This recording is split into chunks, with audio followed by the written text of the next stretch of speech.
On the Sherry Lord Talk Show podcast. Start your day off with the Higher Vibrational Podcast with weekly guests covering spirituality, healthy foods, and so much more. Go to sherrylord.com for more info. Welcome, everybody. Happy Tuesday. Thank you for joining us every Tuesday at 10 a.m. We know it's early. And again, I'm Sherry Lord, International Channel, and your influencer host. We are so excited for our special guest. We'll be bringing her on in a minute. She's an amazing author, and she has so many stories to share of her life with us and tools for you to really manifest your dreams and goal as being an author too.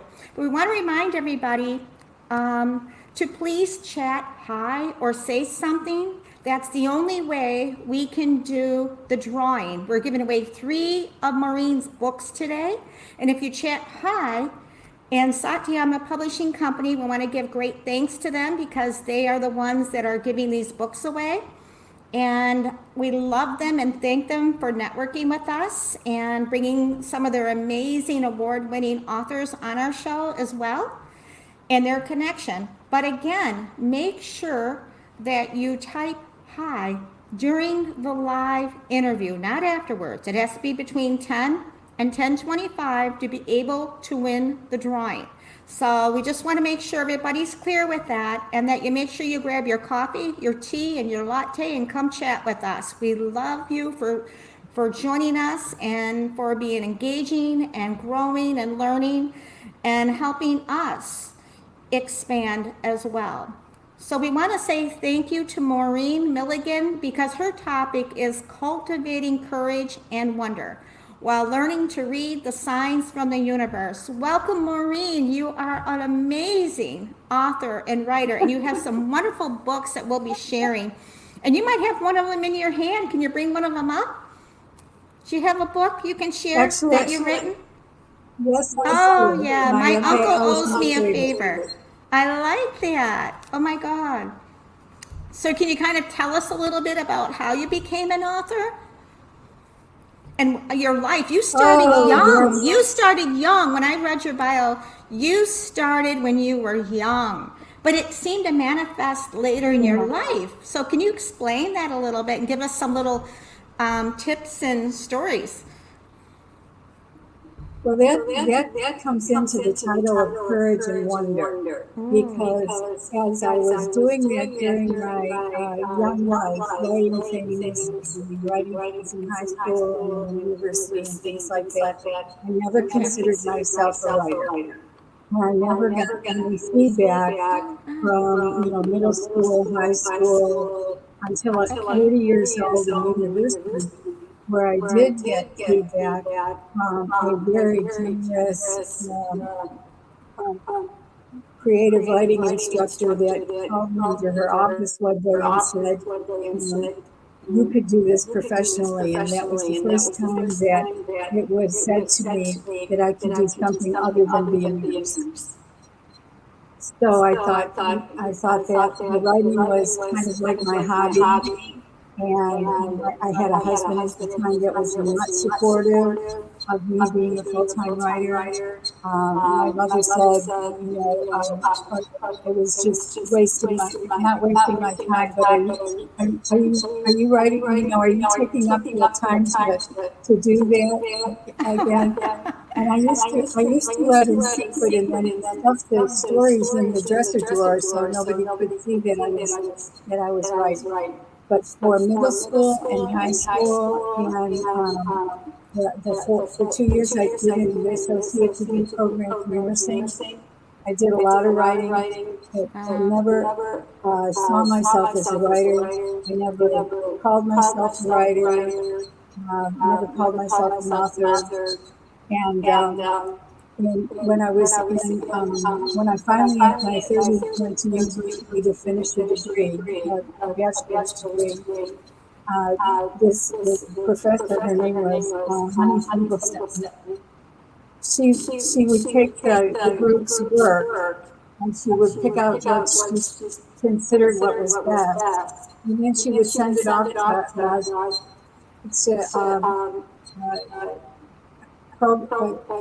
contests and publications, little publications and that, and then maybe a week or so later, she'd walk into the classroom and she'd set your story in front of you and said it's going to be published in thus and such and such a date, and you can look at it there, or you won this competition and you came in second. Here's your check. When it was, and it was nothing that I was doing, but she was doing, but she was showing me, demonstrating to me that I was a writer. I was a writer, and I had such a pull between wanting to be a full-time writer and then everybody around me seeing how foolish I was to give up a very good paying career as a nurse to be a full-time writer. I didn't have any support at all for that. And I did get accepted into the University of Houston Creative Writing Program in the late 70s, early 80s with Roseanne. What was Roseanne's name? Roseanne Brown. I'm laughing because I had a married named Brown, and I can't think of Roseanne Brown, right? So Roseanne Brown and Donald Bartholomew and Philip Lope were all in this writing program, and Donald Bartholomew was a very well-known short story writer at the time. He had a contract with New York Magazine that New Yorker that they saw everything with New York first. So he was predominantly a New Yorker. And he recognized my talent and encouraged me as well. And I went on to do my first novel, and my husband asked for a divorce. Oh, wow. And so in my mind, I had to either pursue this writing career that I didn't know how I would support myself or be a nurse. And I knew that I could be a nurse and continue writing, but I didn't know that it would ever be. So it bumped around I was a nurse, and I was running like, nobody's business, writing things like that. All of that shows me that I didn't know who I was. I was depending on other people to identify me. Okay. And I wanted to a group of women that were really interested in the psychology and the spirituality of who we are. And one of the things that they loved doing was the Myers-Briggs personality test. And you can do it online for free these days by 16 personalities on top. But what did for me, so Myers-Briggs measures right brain, left brain dominance. And it's not a psychological tool, it's an HR tool. Okay. It was developed after World War II to help the guys get the right job when they came out of the army. So in other words, if you were a introverted personality and you wanted to become a police officer, the test would tell you it's all well and good to want to become a police officer, but everybody around you will be an extroverted personality, and you won't feel like you're fitting. So why don't you become like a forensic analysis or something and work for the police department? It's that kind of a test. And the reason that I bring up knowing who you are psychologically is because it depends on, because it comes into your writing habits, who you are. And what I mean by that is if you're an introverted personality, you're going to be able to sit down at a desk for several hours at a time and annoy with yourself. You would get into your mood and be able to write. But if you're an extroverted personality, just the idea of sitting down alone in a room for an extended time might not be appealing, and you'll wonder how am I going to get the book done. So Myers-Briggs says you have to cross over back and forth to both sides of your brain. You have to learn to be flexible. The other thing that I learned in Myers-Briggs was how intuitive I was. Okay. So the left brain is very fact-oriented, and the right brain is very intuitive-oriented.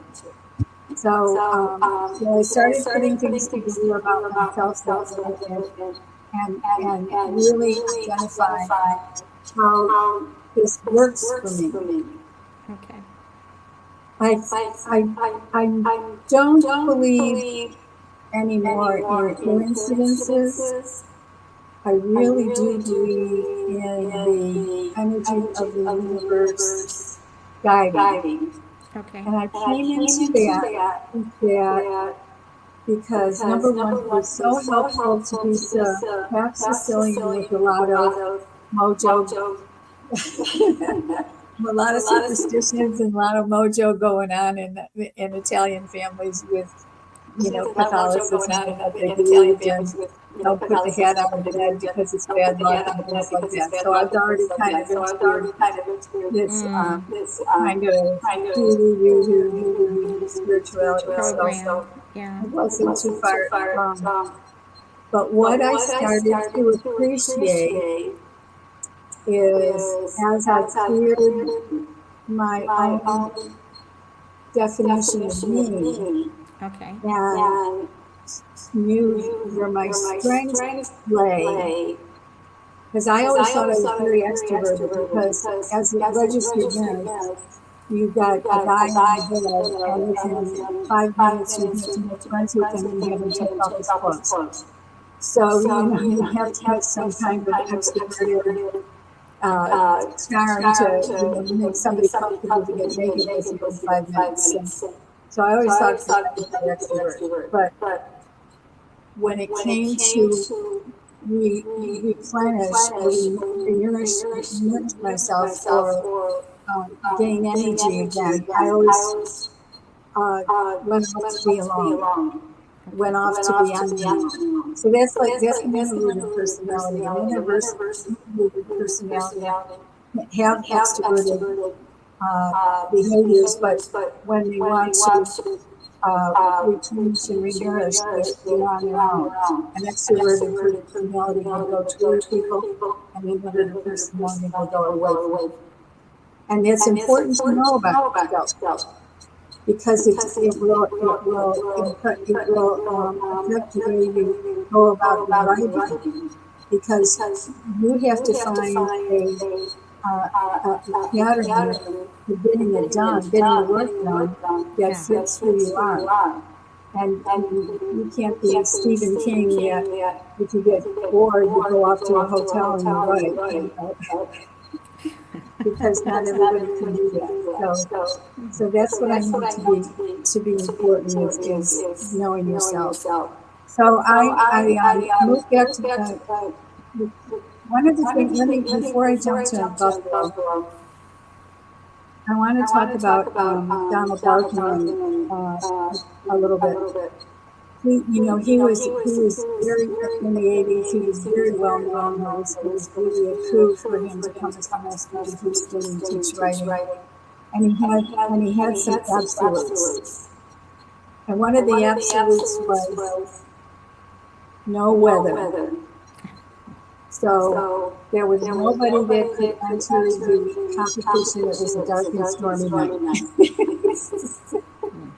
So no weather. The second thing was to appreciate. It took 1,000 words to clear his throat, and that's getting enamored with the first draft. And the next thing that he would say is that, okay, this is pretty good. Write it again. Write it again. And a young author, a young writer, will do a draft of a story and just this is it. But actually, it's the skeleton of it. And what needs to happen is you need to. I with those characters, and I have to create backstories. And I'm very thorough about my backstories. And I'll tell you how I got through the draft of my Tomorrow blows me a favor. I've been through some tough times here after I moved to Buffalo, and I hadn't been writing, and I was depressed, and I said, oh, I know I have to go back to writing, I have to write something. And I had to stimulate myself to write something. So I gave myself a challenge in 2006 or something, that I would write a blog one day at a time, and it would be enough, but I would do it one day at a time. So I started writing this novel, My Uncle Oscar's Favor. There's a grain of truth in that too with my Sicilian family about my uncle asking me for a favor, so just so you know. And I started daily, and when I ended for the day, I had this incredible, intuitive, vivid imagination, and then my characters would talk to me. And if I get to the next day and I was bragging ass about writing, somebody like Stevie G would come through my brain and say, I know you left me in bed with Maggie, but we got to get on with the story. So I had a lot of fun with doing the blog and writing the story because I was allowing myself to imagine conversations with characters. And what I learned from that was, if I was able to just sit down and relax, it was as if the book was being dictated to me. Oh, wow. And to have that freedom of dictation was everything. But I do things like I figure out the year they were born, I figure out when they graduated high school, if they went into service, what war were they in, I have all this backstory on them. And that sometimes never shows up in the book, but it sets the character. And as long as it sets the character, I know what kind of swag they have. So if they came from Vietnam, I know what kind of swag they have. If they never went into service, I know what kind of swag they have. If they grew up juvenile delinquents like my cousins, I know what kind of swag they have.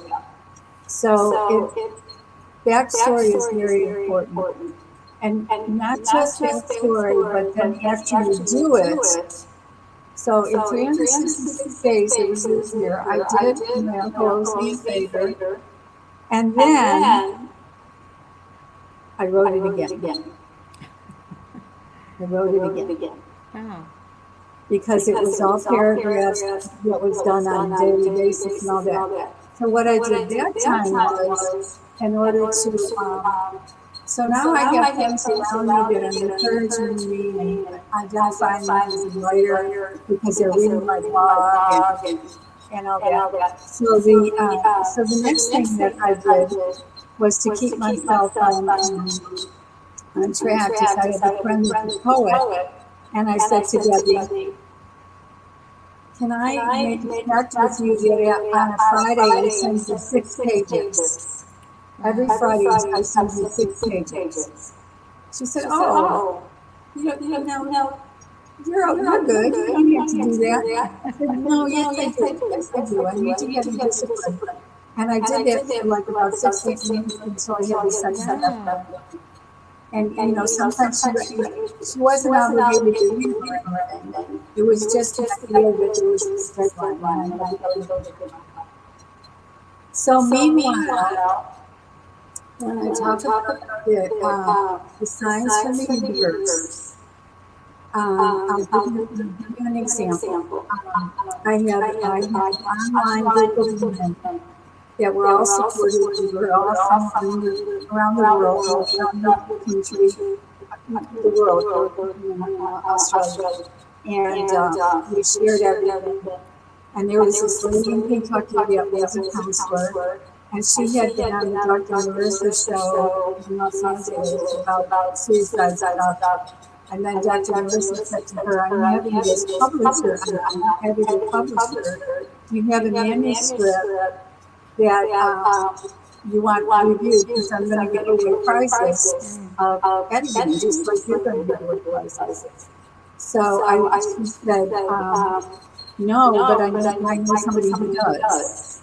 So what ended up happening is she sent my name to Dr. Marissa, and after the fact let me know that she sent my name to Dr. Marissa for editing the appearances of Satyam Publishing Writing Resources. And for some reason I won an editing with Karen, and 2 weeks later Karen was calling me saying, "You've won this editing about your book." And I said, "Well, it's called My House Being," and really was a blog, and then it's something else, and what else? She said, "Oh, I love it. I want to see it." That's the universe responding. That's the universe responding. I had absolutely nothing to do with that, and that's the universe responding.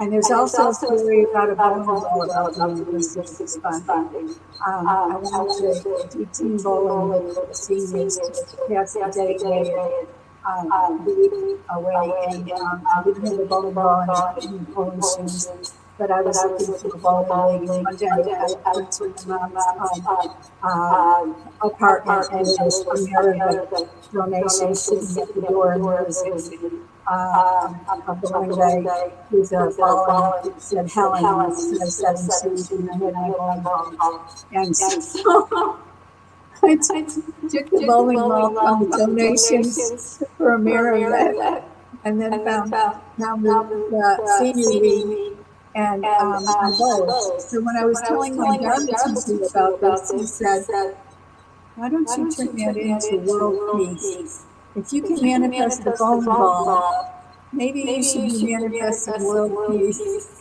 So anyway, what you think might be coincidence?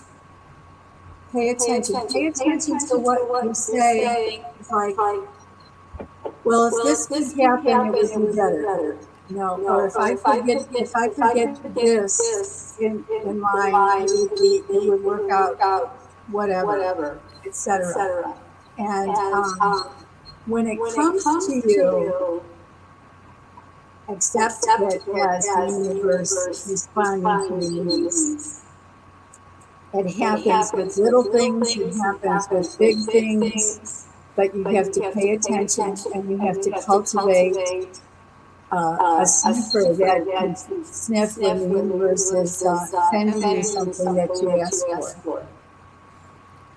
This is wonderful. I mean, it's really good advice, your own experience and your journey. And we want to remind everybody to say hi. Beth Perry is here, and there's more viewers, but if you just got to say hi to enter the drawing.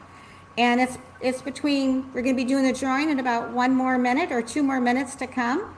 And she's got a wonderful book to read. My uncle owes me a favor. It's a really good book, and it's really good advice about how people can get started to write their book, because there's so many people who want to write a book, and you gave them some advice to just take a step to it, to take a step or dedicate something to it, and that everything else will fall into place is what it sounded like, but you did take the action to get the book moving. Is there any other tips you recommend for people who want to write, who have a fear about it, or who are going to read my book? The main thing is from your heart, and what you're sharing with the world, and your story, or whatever gifts you have. So what tips can you give to some of the authors?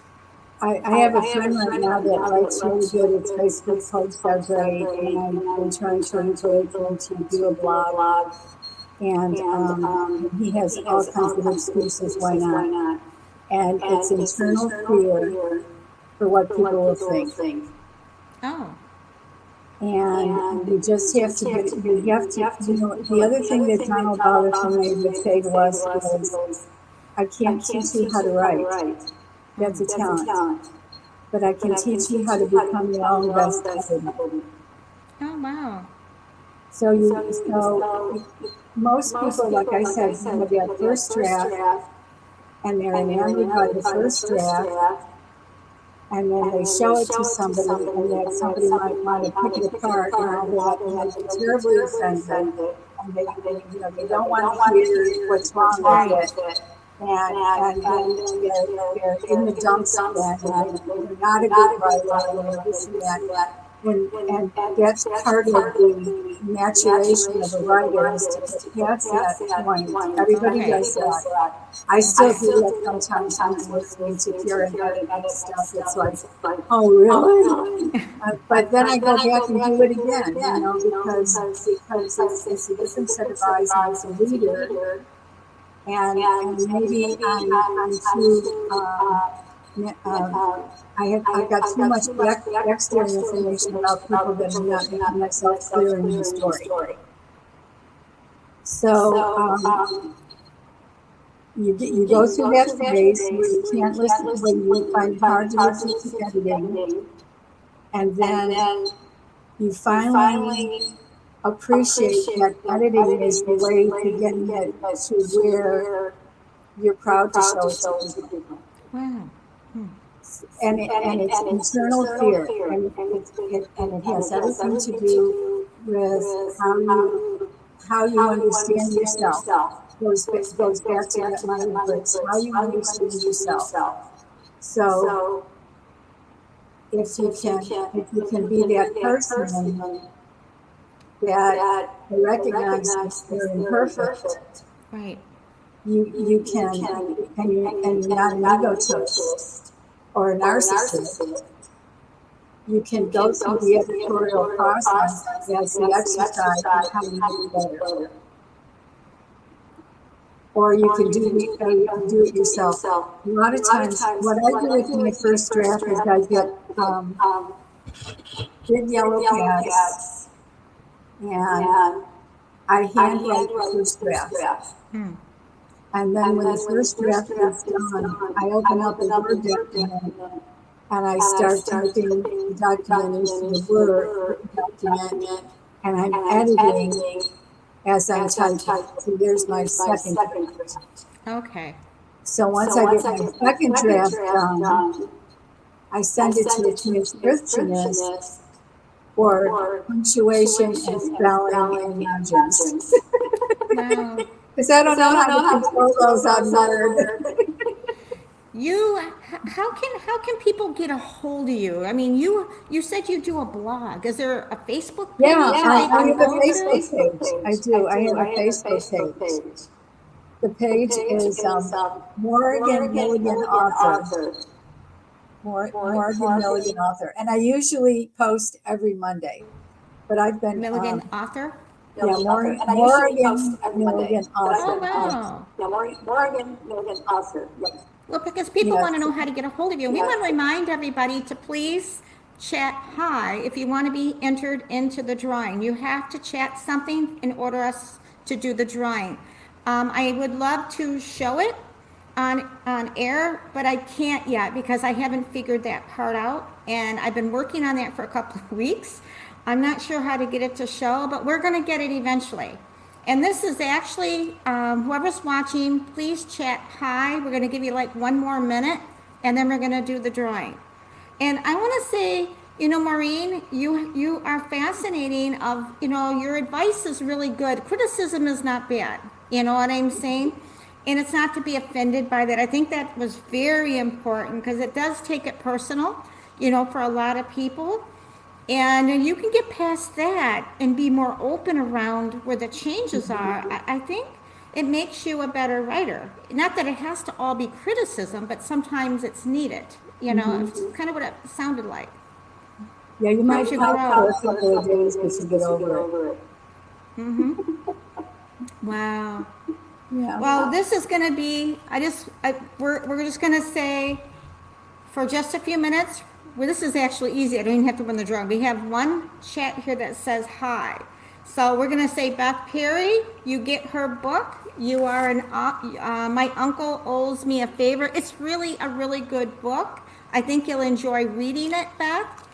And complimentary from Satyama Publishing Company. Make sure people go to, satyamapublishing.com. They are on Facebook. also make sure you go to their website, because you can purchase their books, and there's different oracle decks. There's so much there, and even wholesale. I think she does wholesale too. So yeah, we just want to say thank you for being on our show. We loved all your stories and all the wealth of information for a writer. And we bless you on your journey. And we just want to say to everybody, go to www.sherrylord.com/podcast, and you can see information on Maureen and our upcoming guests that are coming on. And we are looking at adding a Thursday podcast coming soon. We're doing every Tuesday to do with spirituality and authors. And we are working on what Thursdays would look like. And we just want to say thank you for following us. Thank you for watching us. Thank you for spreading this information to help others. And that we love you for watching. And thank you so much. And thank you again, Maureen. We just appreciate having you, my friend. And congratulations, Beth Perry. You got a book coming.